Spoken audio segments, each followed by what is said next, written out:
Okay, welcome, Bishop Ousley. Will you answer concerns about how there's a perceived conflict of interest with your role as Bishop Provisional, and how do you plan to minister to the diocese despite these perceptions? Certainly happy to respond to that, Brian.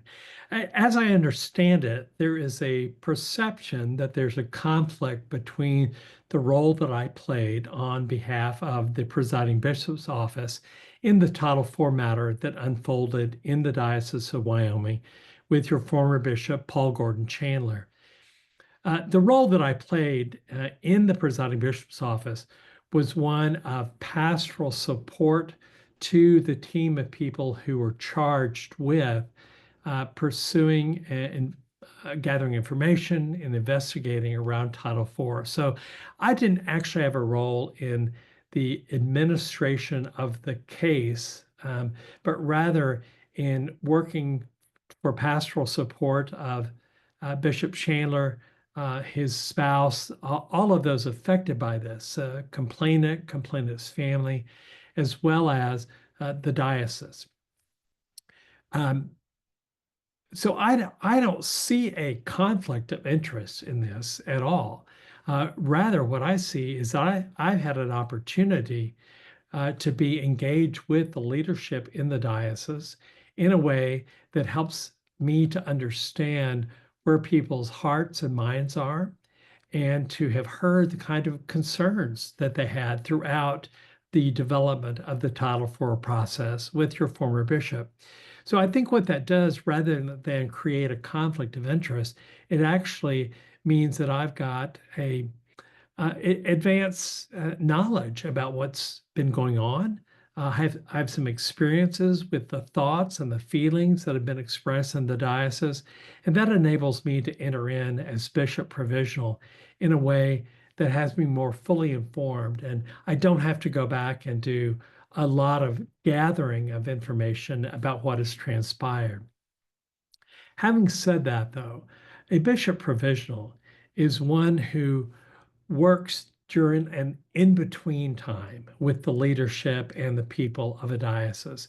It's not a permanent position, but rather for a time to be determined.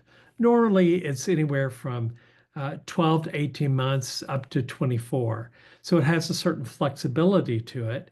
And it is a moment in time when you need as a diocese, you need the partnership of a bishop, much like what you've had with Bishop Catherine Jefferts Schori, but in this case, more closer to full time, or a more robust presence and more ongoing presence in the Diocese of Wyoming. So, a mark of this time is going to be a time of deep listening, really getting to know people, getting to know the challenges and the opportunities that are faced in the diocese. And so, for us to be able to hit the ground running, as it were, without having to do a lot of catch up on what has transpired before is going to be very important. Having said that, though, a key part of any bishop provisional role, really of any leadership role within the church, is to listen.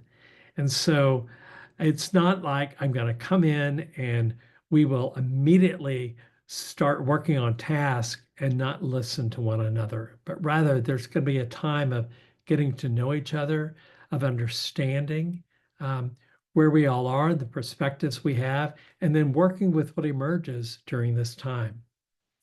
I'll loop back to the original question about perceived conflict of interest.